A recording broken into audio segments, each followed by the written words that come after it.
Good afternoon, everyone. This is Val McLean with the National Weather Service in El Paso, and I've got a briefing for possible severe weather and flooding for the remainder of today and for tomorrow, July 4th. Here's our weather situation. We still have an upper high over the Great Basin, and this high allows disturbances over northern New Mexico to move south, and that will continue both today and Thursday. There is still moist and stable air at lower levels, and so lines and clusters of thunderstorms will continue to form and move south-southwest.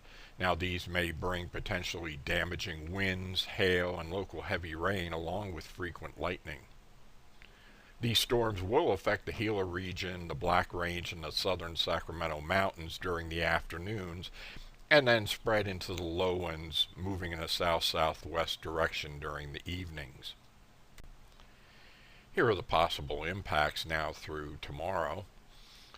First of all, we're concerned about burn scar and drainage flooding near the Silver Fire burn scar in both Grant and Sierra counties. In addition, we're looking at the possible flooding of arroyos and low water crossings elsewhere through the area. There is the possibility for some isolated damage and possible power outages due to wind, hail, and lightning with the thunderstorms. There will be a few local travel issues due to some blowing dust near outflows.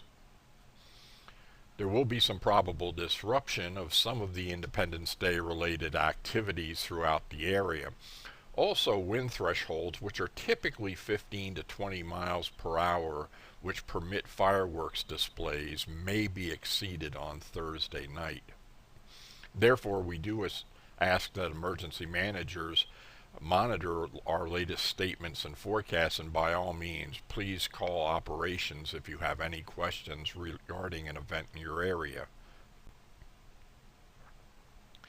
Here's a warnings and watches summary. First of all, we do have a flash flood watch through 6 a.m. Thursday for the Silver Burn Scar and adjacent hydrologic basins in both Sierra and Grant counties. Expect some severe thunderstorm and flash flood warnings to be issued probably later this afternoon and tonight.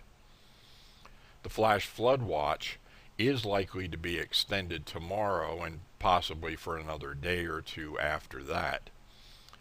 And then the severe thunderstorm flash flood warnings will likely be issued again tomorrow afternoon and evening.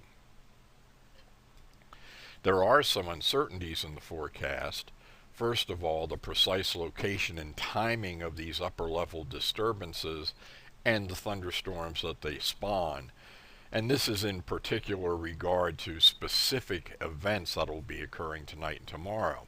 Now, the storms generally will last less than an hour, so longer events should not be totally washed out, but may be temporarily disrupted.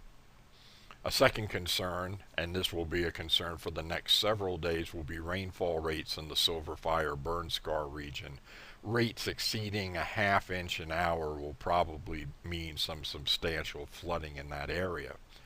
And then thirdly, the impact of the so-called chambers effect, which is the suppression of storms where the rain fell the previous day. Of course, we have to see where the rain falls before we can decide tomorrow where perhaps that may mitigate the chances of rain and storms.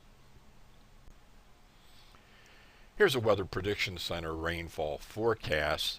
Over on the left, you see the forecast for the remainder of this afternoon and tonight, showing a quarter to perhaps a half inch of rainfall over the west. And then for tomorrow, we're seeing lighter amounts being forecasted, although I think that may be a little underdone, and I think the rainfall forecast may look a little closer to those that we are expecting for the rest of today and tonight. Here's the Storm Prediction Center convective outlook for the remainder of today and tonight.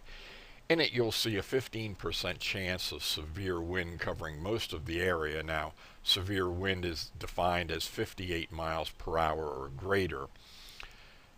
Storm Prediction Center doesn't carry any threat of severe hail, and I think for the most part, hail should be 3/4 of an inch or less, but there could be a stray report as much as 1.25 inches over some of the mountainous areas, especially later this afternoon. Here's a summary slide showing the weather impacts through Thursday. You see the area surrounding the Silver Fire burn scar where we are particularly concerned about the potential of flooding. Then over the northwestern 3/4 of the region, you see the potential for scattered thunderstorms producing wind to 70 miles per hour, hail to perhaps 1.25 inches in a few spots, although generally the hail should be less than an inch, rainfall to 1.5 inches, frequent cloud-to-ground lightning. Then for the southeast quarter, there will still be isolated thunderstorms. Winds may gust to 50 miles per hour. There could be half-inch hail, rainfall to around 1 inch, and occasional cloud-to-ground lightning. Well, that wraps up this web briefing. Be sure to monitor the latest information from the sources that you see below. We thank you for your time and hope that you have a safe and a happy Independence holiday.